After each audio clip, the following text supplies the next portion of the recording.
since you're so amazing, your eyes are so amazing, and so I'll give you the emotion, and you can. That you also say have to do it. No, I'm not doing Why? it. We'll no, both no, do no, it. No, no. I'm not One an after the actor, other. so no. We are all actors.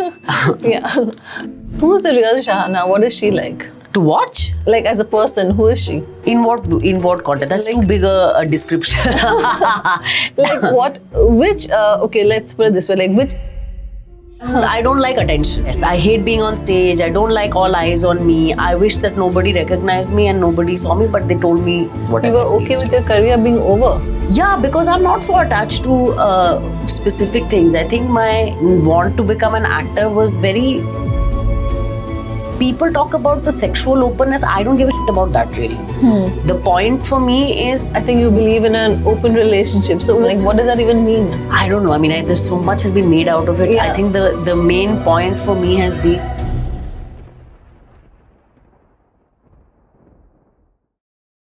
From Firak to Ravan to A Suitable Boy to Bombay Begums to Santosh, Shahana Goswami has been rocking on. So, Shahana, welcome to the Read If podcast. Thank you, Ranjita. Thank you for having me here. So, before we start with, your rocking career, shall we, start with your travels? Because you travel so much, it's so difficult to pin you down for a podcast. That is true. I think my friends also complain about, not complain, but it's a joke. Like, as soon as I come back into town, they're like, okay, so how long are you here for?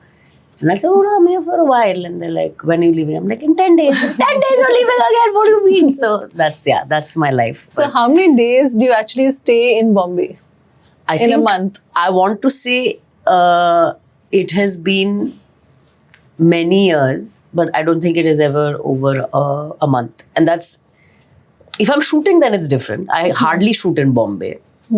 But if I'm shooting in Bombay, then of course I'm here. But otherwise, I don't think I'm here for more than a month at a stretch. And how many passports have you filled out?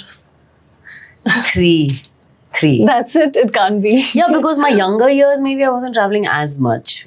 Also, I travel more within India as well, right? So then passport doesn't show that part. But, and travel is for different things. I mean, part of my travel could be work related. So then there's one part, which is your shoot part.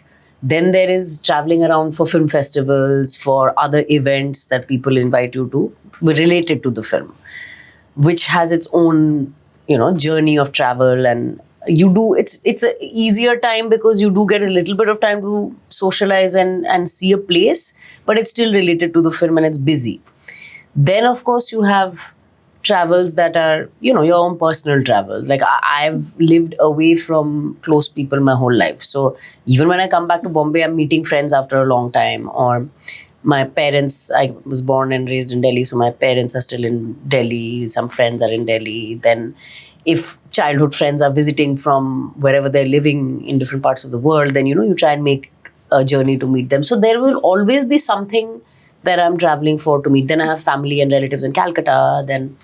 So it just becomes like there's always some reason to go somewhere or for a retreat or whatever. So, tell us about your last trip. Where did you go? So technically my last trip was for a friend's Godh Bharai to Delhi. Just for a day I went and came back because I was in Delhi before that, but then I had to come back for work and so I went there.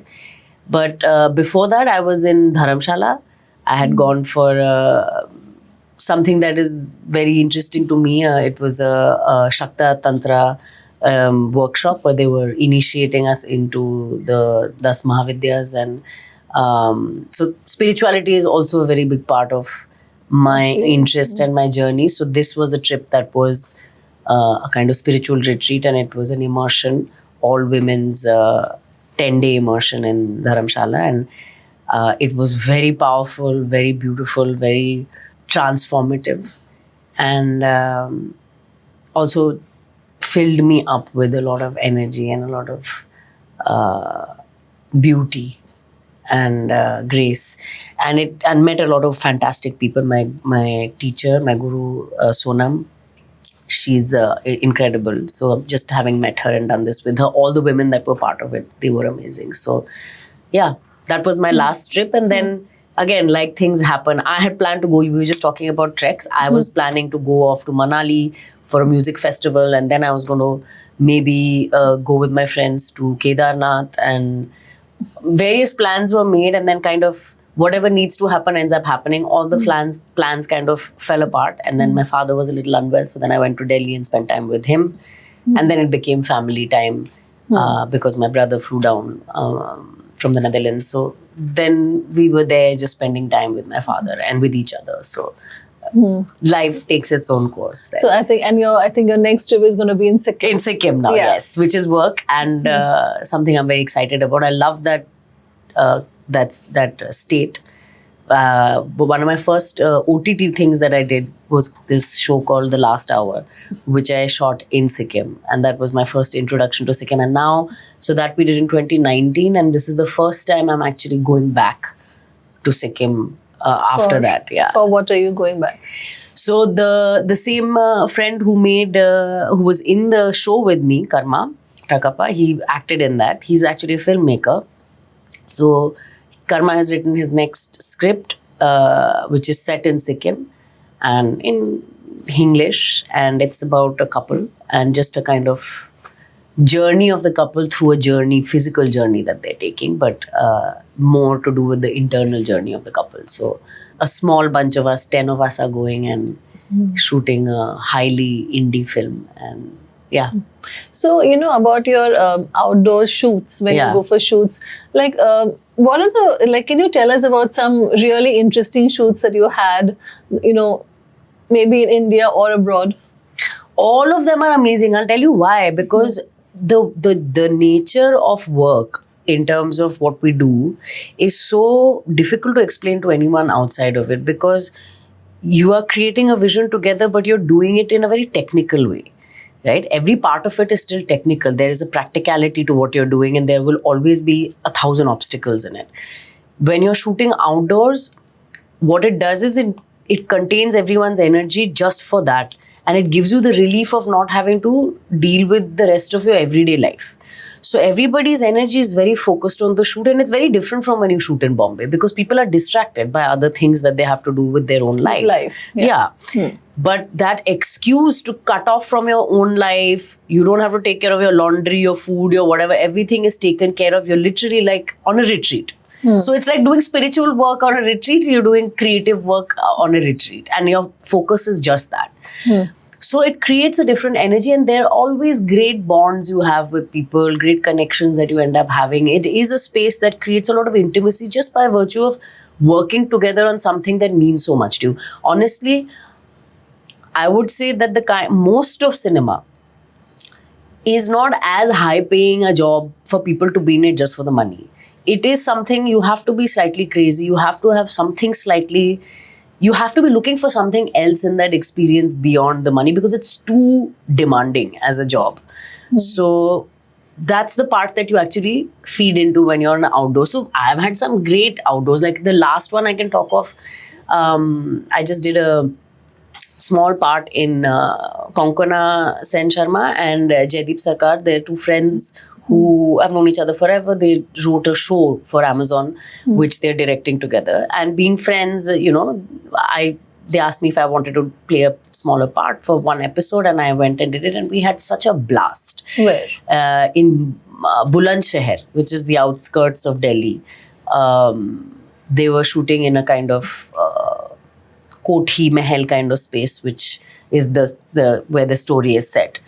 And that trip was so amazing because we had so many. Again, it was winter. It was misty. It was, a lot of good friends who've known each other from before. Barun Sopti was in it. I've known him forever. He's one of my dearest friends. Aditi Rao Hydari was in it. Also someone who I've known forever. Konkona I've known forever. Jaideep I've known forever. And so many other people who were there on the set. I actually knew them separately from other places and knew them really well. And then Konkona's mother, Aparna Sen, was also in the show. Also someone I've spent time with before. But so we would all cook together. Like one day she and her friend have cooked. And we've all been sous chefs in the kitchen helping out because we had free time. I stayed back just for that weekend because they were going to do this. And Aditi's husband Siddharth is a friend of mine. We've acted together. He's been my son in one film in Midnight's Children and whatever. So it's a very lively space to be, because you work hard, and then when you have time off, you really party hard and like really bond together well in that sense. So yeah, all outdoor shoots have crazy fun elements because of this thing, that you're cut off from your world and you're in a little isolated bubble. So whether it's, eating interesting food or talking nonsense or partying together, like even on Santosh, we were shooting in Unnao, like our hotel was on a highway, but it was still this like big hotel with a garden and this, that. We had one party to get everybody familiarized with each other. Pehli party mein, we got along so well, all of us, that we knew that this was going to be a fabulous journey, with the whole crew. And then we had one party in the middle and one party at the end, and that was kind of the trajectory of, the thing. But there is a kind of, I would say that there's a different kind of bonding that happens on outdoor shoots. So is it more fun to, work in a outdoor shoot, or is it more fun to work in, a studio in Bombay, like in Bombay, anywhere? I definitely do prefer. I'm spoiled also. Like I said, I think in my 21 years of acting, I don't think I can count the number of times I've shot in Bombay. Most of my projects have been outside of Bombay. And so yeah, I do prefer that, because I do feel like there is this family feeling that gets created, which also gets created when no matter which set you're on. But like I said, that the ability to make that bubble allows for a different kind of experience to happen. And does it also help, because the kind of cinema that you do is very, gritty, So does it also help to, stay in character or stay in that sense, in that mind space when you're outdoors in that space? Not really, because honestly, I don't know what other people's process is, and I don't really have a process of my own. But the one thing I can tell you is that the way a film set functions, I don't understand when people say I stay in character, because as an actor, how can you stay in character? You're going in and out between takes. You have to hear the instructions. You have to eat your food. You have to change your clothes. You have to shift to another scene, another idea. How are you supposed to? You have to learn how to be in and out. That is the part of your job. You're supposed to be in and out of character. So I have never played a part where, yes, of course, there's a certain amount of, maybe my ability to switch is fast, that I can switch from Shahana to my character fast. So I can be laughing 1 second with you, and then I'll be like, oh no, back to my character. And then I can get into that mode. But there's no point preserving your emotions for a character, really, because that's not how a set operates. You have to be present to that moment, but you also have to disconnect and then be present to your director, to the cameraman, to somebody else. For costume needs something to be fixed.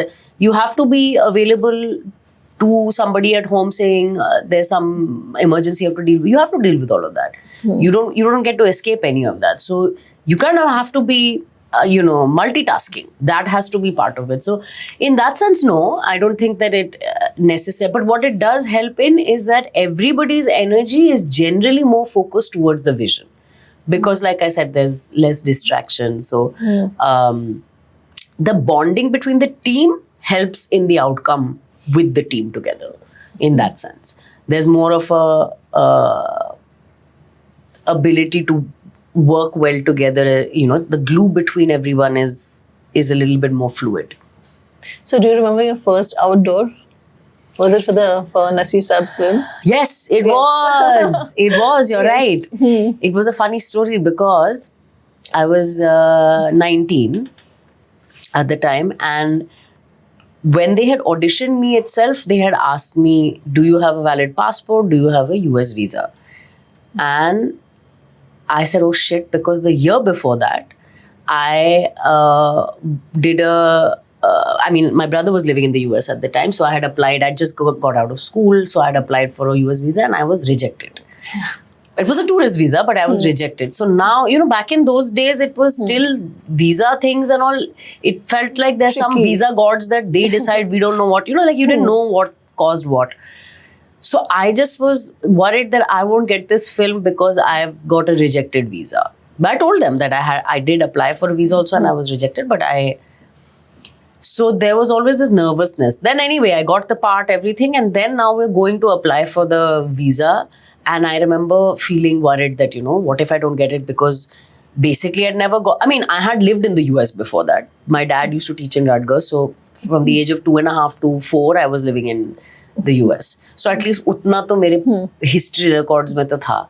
But I was worried whether I would be able to get the visa or not. And then thankfully, the visa officer there was also very sweet and said, "Oh, you got denied a visa. How horrible, no? These people, we all have these funny rules and whatever. Very sweet and empathetic." And then because it was a work visa, they gave me that like 1 month or whatever. And the shoot was just for a week. And then my brother eventually came and joined me there, and we had a week of brother-sister time, which was fun. And he knew a lot of people because he went to college with a lot of people who were on set as well. But yeah, and that was, again, so many people, like, that was the first time I hung out with Irfan Khan because I didn't have scenes with him and I would have never got to hang out with him had it not been for something like this. Because an outdoor shoot forces everybody to be in the same place at the same time, whether or not you're shooting with them. So a lot of the other co-actors that I didn't have any scenes with, I was getting to hang out with them because we were there on shoot together for those 7 days, at least the ones who were there. Right. So yeah, that was actually my first outdoor and straight to yeah. Amazing. Yeah. So, but it was I think Rock On when you actually broke out. Yeah. So that was like, so tell us about that. I mean, Debbie, what is that? How was Debbie so different? Yeah. And I think it was set. You were in Goa. Was it shot in Goa? No, we shot it entirely in Bombay, and then we had one bit of us going to a lake near Kamshet or somewhere. We went to a lake and did some bit of the jumping into the lake kind of scenes. But otherwise, everything was in Bombay. Did we shoot in Goa? No, I don't think we shot in Goa. No, it was all Bombay. Yeah, it was all Bombay. So I think these travels that you've done. There was a part in time in your life when you lived in Paris for some time. Yeah. You lived there for how many years? 4 years. 4 years. So what was that like? I mean, first of all, what made you even go to Paris? Like, was it on a whim or? Pretty much. Most things I do are on a whim, and but it came from a deeper need to. I describe it as like a growth spurt. I think I had a soul growth spurt where I was feeling like I wanted to absorb knowledge, learn, grow, expand. And I wasn't finding it in the environment around me. Friends, people, I think everybody in that phase. See, sometimes you're also not receptive to look for it in other ways. So in my friend circle, people only spoke about work, and I was just bored of those conversations. I would spend increasingly larger periods of time by myself watching films on my laptop or reading, but basically things that would help me escape and travel in a sense, right? And at some point I realized I'm not feeling satisfied being here and I don't want to be here anymore. And I want to have a different experience. Is it because of the movies you were getting? Because you were getting, things something like Ravan, or you were getting something like those big movies, Heroine and all that. But I think the roles didn't justify your talent. Absolutely. That was also part of it, I'm sure. Yeah. See, those things gave access in many other ways which were great. Like I got to meet a lot of people and see a different side of that industry and feel accepted in that way, which was nice. But yes, I did feel very shortchanged. The actor in me was not satisfied through them. But I was also doing a whole bunch of other international projects simultaneously. So yes. I was very fulfilled in that sense because I was traveling and doing all these things. But that is also what made me feel that, I'd never lived. I moved to Bombay when I was 18, which I loved, living in a city like Bombay as a young girl and the freedom that it gave me. And then I just felt like I want to challenge myself and have a different experience. I've never lived outside of India, for example. So I said I would like to live outside of India for some time and see what that feels like.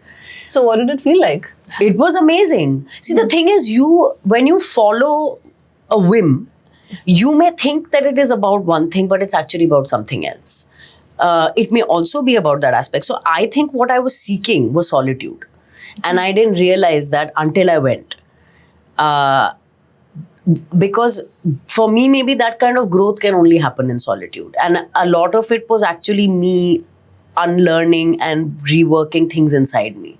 But it was also great because I ended up living in Paris accidentally. It was me planning to go to the US because I thought New York is a city I could manage. LA I'd never been to, but it felt too hectic and too similar to what I was escaping, in a sense, the frivolousness of, or the superficiality. As luck would have it, at that time, the visa situation was so difficult and complicated that I started getting this feeling that, okay, I'm not supposed to move to the US. And I kept thinking that, even if it's New York, I don't like the US's ethos. So why will I want to go there? Then a director of mine, who's a Dutch filmmaker, Paul Cox, his last film that he made, I acted in that. And then he passed away. But he kept telling me that, why are you going to the US? You should be going to Europe. I said, yeah, but where in Europe? Wherever I go, I have to learn a new language and, So he said, yeah, so what's the big deal? And I think that gave me the courage to think in that direction. So, and my brother already lived in Netherlands. So I actually ended up doing a tour of Europe while I was with that summer when my brother was there. And in doing that, I went to Paris and I had a lot of friends I'd met outside of France, but in different parts of the world, who were very good friends of mine. So I'd met them all and they were all part of film. So that's when I started thinking that, oh, okay, Paris could be a possibility. But I was still not sure because it felt only when I finally gave up on the New York thing that I said, okay, fine, maybe Paris is a possibility because UK is close by. I could get an agent in the UK and at least still see how things go. But there was a part of me, I had to ask myself a tough question saying, if this journey means that your career is over because you're not available here, are you okay with that? And I said, yeah, because this impulse to want to be somewhere else is too strong, and I'm sure that fulfilling that will open up its own doors. Whatever. You were okay with your career being over? Yeah, because I'm not so attached to specific things. I think my inner compass is much more driven by following my soul's desire, and I'm able to hear that pretty strongly. Like even my want to become an actor was very random. It's not like I was doing so much stuff that people thought ki this is the natural progression. I mean, yes, I did act in school. I did get a lot of encouragement whenever I did anything performance related, but it's something I knew in my bones that I was going to do. But as a child, you will doubt that part of your knowing because you don't understand what that knowing means. You think it's just like a random dream. Today, I have a different perspective on it. At that time, I felt like, oh, this was what I was meant to do. Then you wonder, what is that meant to do about? Now I'm already getting over acting and films because I'm like, the real game is the spiritual game. So now that's what I'm interested in more. And this was a stepping stone for that. The other day I was having a conversation with myself while walking to meet my friends for dinner. And I heard a voice say, basically, you've chosen to play everybody else because you're so scared to play yourself. Best part तुमको दिया है तुम्हारा Shahana play करने का, वो तुमको नहीं करना play. उससे तुम्हें डर लगता है. You want to play all these other parts to deflect your need to play yourself because you're too much for you to play by yourself. So you'll keep trying to be invisible and hide behind other characters. So that's very deep. But that's what it is. That is what it is. So then I'm like, oh, okay, I have to embrace this part also. And the acting helps me do that. It also helps me. The one thing that I wish much as I obviously like being appreciated for the work that I do, but I don't like being watched.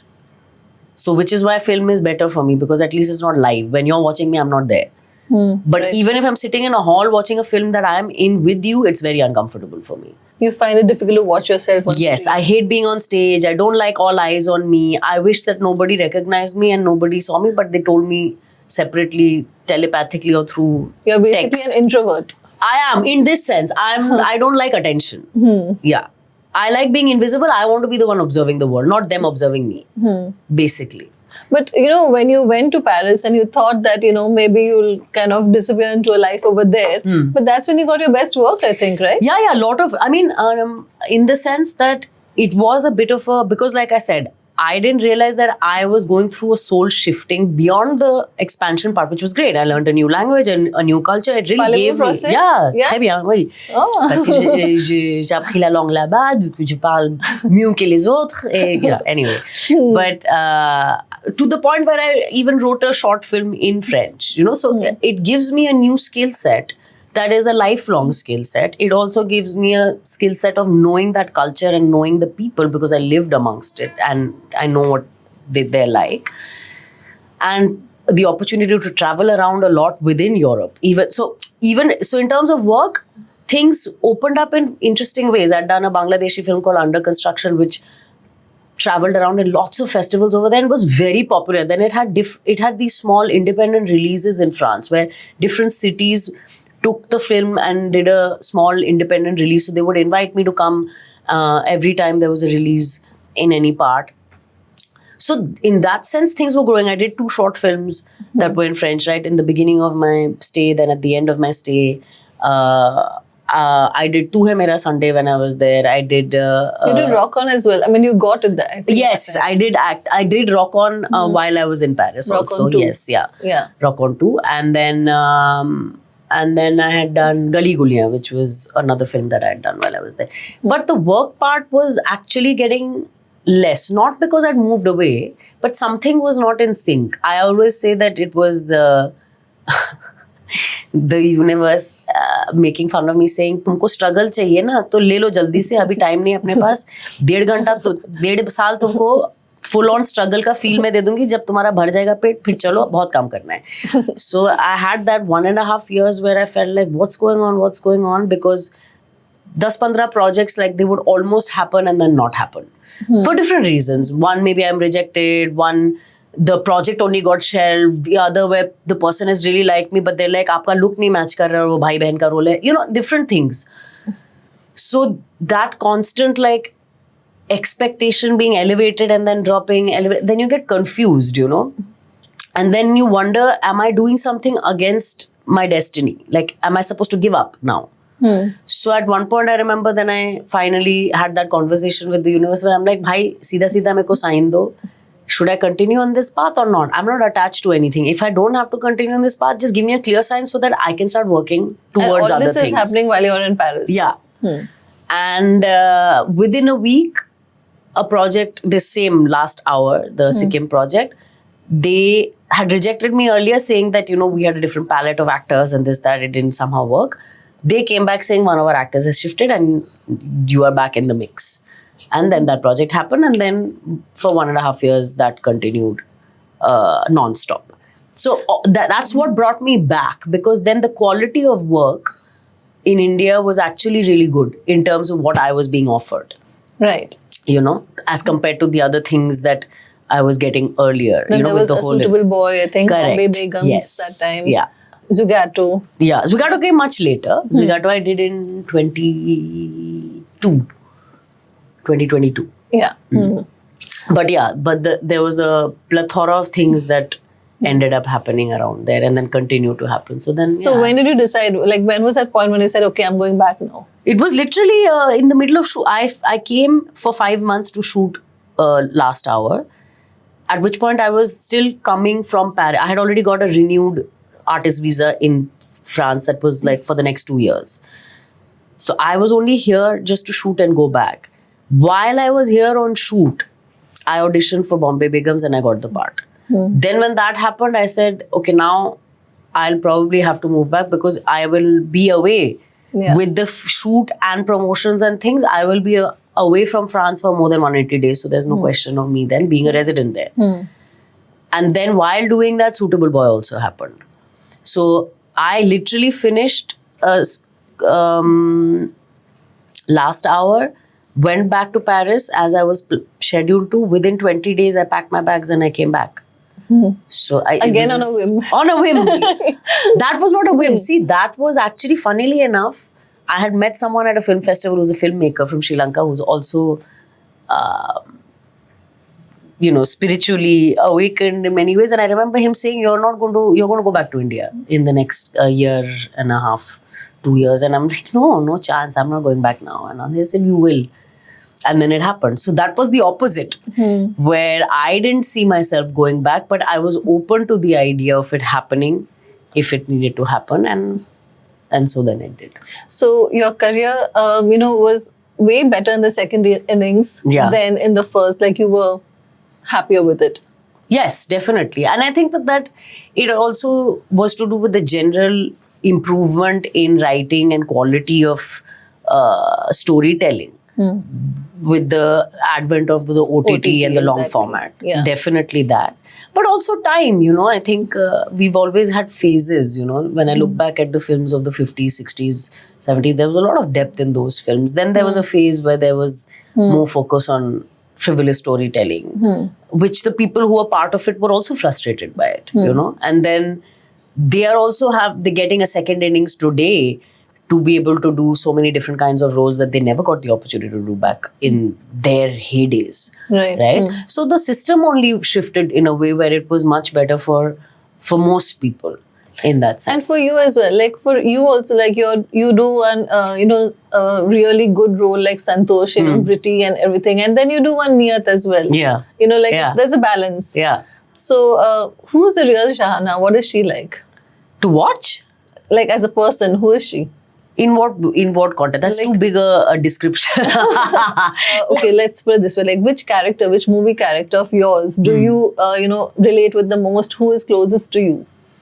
In a sense, nobody, but in a way, a lot of them. So, for example, Tu Hai Mera Sunday, Kavya, I think her personality is very, very similar to me and a lot of her thinking. Then I did a Australian series called 4 Years Later, which I did last year.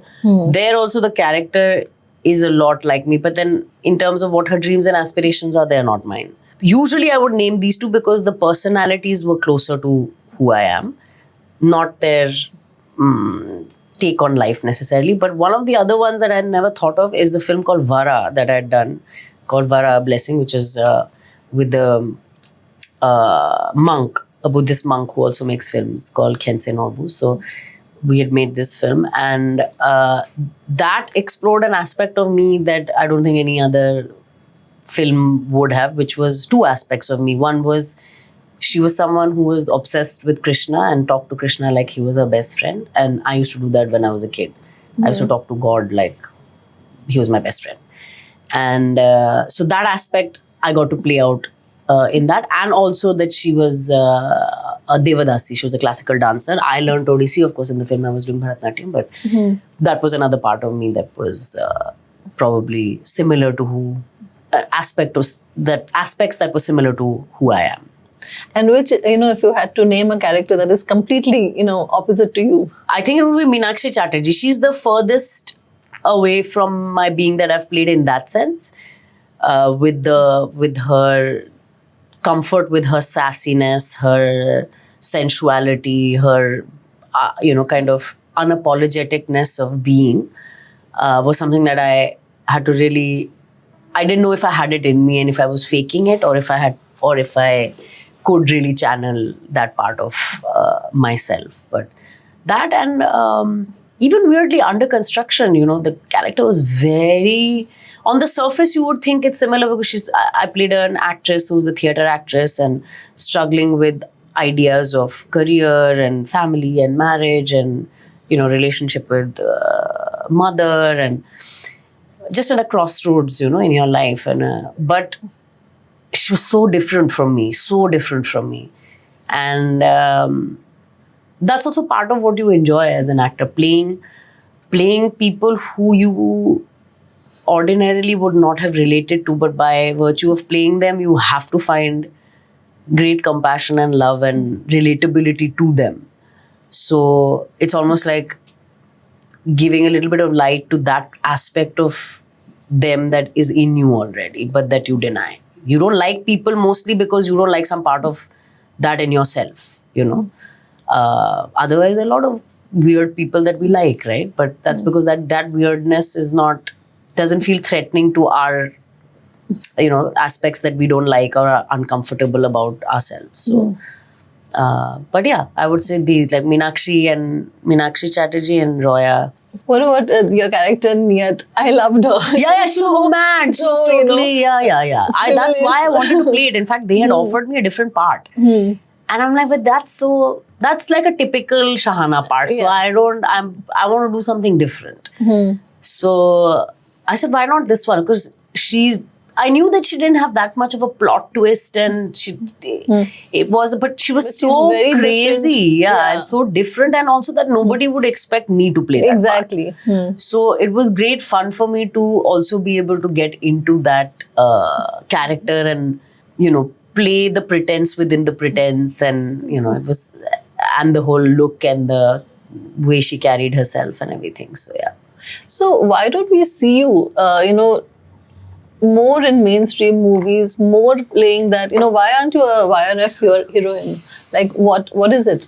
You know the answer to that. It's a very simple game. Commercial, anything that becomes mass is connected to the commerce. Anything that's connected to the commerce is connected to popularity.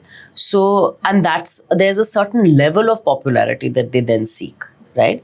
And so it's just an endless cycle where they will want to use people who have a natural tendency. Either it becomes like, oh, you ended up doing something and accidentally you became so big in that then they'll want to incorporate you somewhere else. But what happened even, let's say, with a film like Rock On, demonetization happened right after that. Right. Yeah. It was in 2008. Yeah. So Rock On, yeah. everybody's choices then again became very conservative, and it's very easy. Okay, not very easy. Let's say I appreciate it because even that doesn't need to be there. There is a lot of love and respect and admiration for what I do that everybody across the board in the film industry has. So, but that is not the only thing that makes people choose you for a project. As I could be somebody, I understand that the demands of that, of being a director or a producer of that kind of cinema, you are not only taking your friends, you're taking people who are, and they may not even be people that you wish to see in that part. But that's what would work. It's a would Right. work. Your everything is based on that. Right? So until that business model doesn't change, then this is not going to change. Or like I said, unless I go and become some A-lister, suddenly overnight my film goes to the Oscars, or I do some project somewhere else and even that actually wouldn't That help in also, I India. don't think, It yeah. wouldn't make any difference in India. It would be me doing something in India that becomes viral for some reason. Or maybe you just have to look a certain way. Like there's a conventional heroine. But even that I think has You gone know, away checklist. quite a bit. No, I don't even think it's that. I think it's lack of imagination and it's lack of essentially lack of imagination, because there's also stereotyping that people will do that, oh, she does intelligent film, she does, thought-provoking Right. things, she's a serious actor. You keep putting these labels, Most people don't know I can dance, or that I've done, even when I learned classical dance, when we used to have our get-togethers in our guru's house, I was doing Mardala and doing Dekha Tumko Jab Se. So these are not, we all did all this, Yeah. We grew up being very filmy and Bollywood. So it's not like, and therefore because I'm a dancer, I can dance like that as well, but that's not a part that anybody will know. Funnily enough, the film that I was saying, Vara, which is a international film, there I've done my most kitschy Bollywood number. Really? Yeah. on Shankar Mahadevan's Breathless. He had given the song to the director. What a breathless dance that'll be. My goodness. Yeah, it's great. But see, Yeah. most people won't even know of it. And then even if you see something like that, you'd be like, yeah, okay, but. There's always a yeah, okay, but, because you've decided that this is not possible. Right? And to be very honest, I also have got to a point where I've realized I would be very happy to do it if I was given a role that had meat in it. Which today there are lots, but like I said, then they always go to a certain image of an actor. So you have a very unconventional face and very unconventional thoughts as well. Because I mean, one of the things nowadays that immediately comes up is that I think you believe in an open relationship. So what Yeah. is that even like? What does that even mean? I don't know. I mean, there's so much has been made out of it. Yeah. I think the main point for me has been as an extension of an exploration of self, which is actually an exploration of humanity and an exploration of existence, essentially. I believe that we are here to learn how to expand ourselves and the experience of being human. Bar we come here not to keep making the same mistakes, to expand the human experience and have a fuller experience of it. So part of that for me is love is a very essential part of human existence, whether it is maternal love, whether it's connectivity. Love is what connects you to the other and you've come to experience the other. So but the thing is that there's so much fear that's got attached to love, and so in the form of possessiveness, in the form of rules, in the form of this, that the experience of love is being lost in that. Right. And it gets most highlighted in romantic relationships because the conversation around romantic relationships is so much that it should be this way, it should be that way, and people are not realizing how much pressure is being put in a relationship that actually requires trust and requires space. So for me, it was personally from when I was very young, I just felt that I don't understand. Love is something that should feel freeing, not constricting. So, and that's not an easy journey because we are all conditioned. So we are likely to feel jealous, we are likely to feel possessive, we are likely to Heartbroken as feel well. insecure and rejected, and all those things will come. But those are our responsibilities to work with that feeling and move along. So you can have a partnership where you could do this consciously, where you learn to evolve together by looking at, oh, what are you bringing up in me? What are you triggering in me? But it's my issue and let me deal with it, and not make it about you and say, you shouldn't talk to me like this. You shouldn't say this. You caused this grief to me. You caused that pain to me. You made me happy by doing this. This expectation game is only self-harming, according to me. So that is what I spoke of, that I believe that I don't wish to be in a relationship. Friendship for me is one of the greatest relationships. Why? Because there is an innate trust and love in it, and a belief that it'll find its way. That we love each other enough to see where it goes, and we know it'll keep going in a way that accommodates both our beings and where we're at. Why can't we do that in relationships? Why does it become such a make or break? Because we've created that idea. So that was what my point was. People talk about the sexual openness. I don't give a shit about that really. The point for me is, can you create a space that does not restrict and then see how it goes with trust, rather than saying, no, I don't want you to be anywhere because I don't want to feel this feeling. Right? But does this work in the real world? It does only if you choose for it, like anything else. It's like saying, does a diet work? It'll work if you choose to follow it because you think it's necessary, right? Or if you say, does a sadhana work or whatever, it'll work based on what your intention for yourself is. Which is why I say that this is my choice. I wish to have a life where I experience expansion in a certain way. To me, this is part of expanding. None of it is comfortable necessarily, but as you do more and more, it expands you further. So today I feel that it allows me to have space for my own life, for my own explorations, along with giving space to the other person while still being connected through the basic feeling of lovingness. So does it work on the other way around? Like, I mean, is India ready for, like, It is. You'll be surprised. I think there's so much of it around because people are already questioning this. I'm not some only person who's questioning it. Neither has it come to me as something that I grew up having a lot of people in my parents' circles who were leading unconventional lives and marriages and partnerships right from then. So I have been exposed to it my whole life in a way where I'm like, okay, interesting. This is also a way of doing it, and why not? And not that it's prescribed. Nothing to me is something that I think is universally prescriptive. We all have to constantly find what works for us and what is our motivation behind exploring it. So again, like I said, I don't have a value judgment on any of it. If somebody wants to have an open relationship because they would like to sexually engage with multiple people, so be it. Maybe at the end of the day, they'll realize that's not what it's about, or that's not satisfying them, because or maybe they need a space that allows them that, because there's been so much judgment and morality around it before. But for me, that's not what it's about. I always say that for me, I say something is open because I wish to know that our lovingness is the bond, is the recognition, and then we have to allow to see where and how it evolves without already deciding what it's going to be. Is this thought process, did this come into place because of any of your past relationships? Like, did you think this way because of the past? I think I felt like this in all my relationships, in a sense, because I am a very loving person, and I would see that the conditioning of society was such that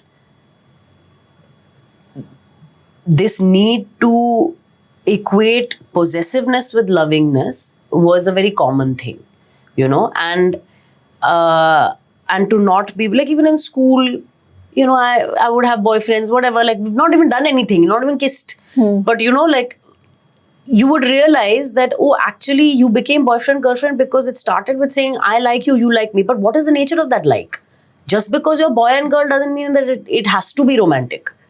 Sometimes that pull can feel like that because you're attracted to a personality and you want to learn and grow with each other. That's friendship. But then you can mistake that for romance because you're so young and you think, oh, ladka ladki to bhai ab now. So many boyfriends I had 2 months because I realized that nahi yaar, we were just friends actually. But we labeled it as such because of that. So that's what I'm saying. This constant need to keep defining what a loving relationship is what messes it up. This constant need to contain it into something specific. It's a natural tendency. What are you feeling for me? You love me like this, so how much you love me? It's this validation that we're constantly seeking from the other, and an assurance and a guarantee. And the minute for me, I see something like this, I want to work my way out of it. Whether I'll get there or not is not the point, but I would like to work my way out of it. I don't wish to stay in confinement. But this is something I've done with myself for anything. Whenever I see a dependency on something, I will go off it to see. So I don't have habit forming patterns. Like I don't have tea every day in the morning, coffee every day in the morning. I don't smoke a cigarette every day. I don't have anything that I do every day in that way, right? I don't have a thing that I have to do to survive, to exist, to wake up, to go to the loo, nothing. So that allows me the flexibility to then challenge myself. Suddenly I'll decide, okay, fine, let's see if I can be vegetarian for 3 months and see what that feels like. Okay, let me see what it feels like to not have sex or not masturbate for 3 months and see what that feels like. It's a constant experimenting with yourself, essentially. And in doing that, I feel like it allows for you to have more compassion, because it starts with you understanding yourself better, and then you allow that space to the other. Whether it is a friend, whether it is your parent, I see it allowing me a lot more space to everybody in my life. I think when you were, young, was one of your first relationships like that? I mean, you were a fangirl, and and you wrote to. That was much later. Yeah. Much later, you were very young. I started. I had 19. No, I was 16, 17. I was still in school at the time. Yeah. When you wrote to Milind, yeah. And you said, and you were a fangirl. You just liked his movies, and then. How did that happen, and how did that work out? That was also, it's like you think that, again, it's the way the mind creates a story, but what your soul is following has nothing to do with the story you're trying to make out of it, because you have limited knowledge in your mind, from your mind's perspective. So there also, I feel like there was obviously something, like destiny had to play out, because why was I even attracted to this person? I'm thinking, it's a crush I have, but actually it's why he wrote back to me, he doesn't know. He doesn't write back to fans usually. Why he chose to write back to me, he doesn't know. Why we had a 6-year-long communication. Like pen pals or? Yeah, just messaging. Yeah. And there was no flirtation in that. There was a lot of respect, and there was fondness, and there was he was very sweet to me, but there was never a romantic feeling there from his side. I, of course, expressed my love for him in that way, but over a period of time, it was again like a friendship. And what I was attracted to was his mind. Initially, I thought I was attracted to the person I saw and everything, but what really drew me into him was the kind of exchanges that we had. And after that, yeah, it was. So how did you all meet finally? How, meaning we had already bumped into each other quite a bit, a few times, because I was also an actor by then. And then it was a decision. I think I messaged him for.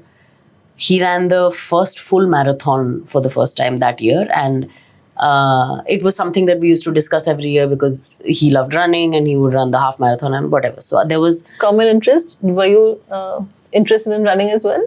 Not to that Not at extent. that, yeah. But I have been a runner, but I'm been more of a short distance runner, and I've done a lot of long distance running. I have stamina, but I don't enjoy it particularly. I have moody. There are times when I like to go for a run, and I'll go for a 1.5 hour long run or whatever, but it's not something that I feel the need to do daily.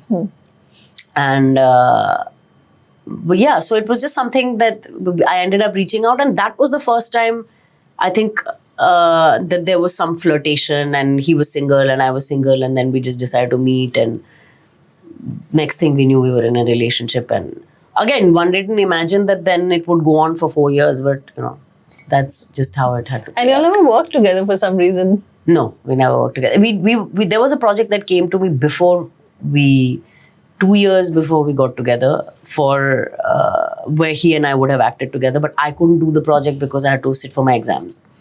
So so I had to say no to the project for that. Okay. Yeah. And are you all in touch or? At this point, no. I'm in touch with his family and things, but he and I are not really in touch. Yeah. So there's a segment that we would like to do with you, where since you're so amazing, your eyes are so amazing, and so something with only your face and your facial expressions, where you say the word nahi in different ways. Okay. Okay, so we'll do like you want me to look at the camera and say it? Okay. Yeah.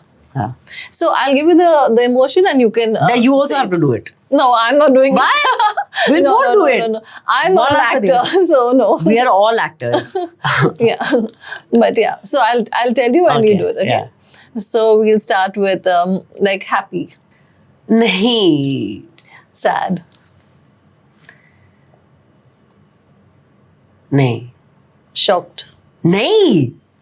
angry, Nahi. melodramatic, Nahi. Nahi. Nahi. surprise, Nahi. fear, Nahi. overacting, I love that I had to get stumped at something. Nahi. Amazing, Shana. Amazing. Thank you so much. Thank It was you. really a pleasure having you here. Thanks a lot. Thank you.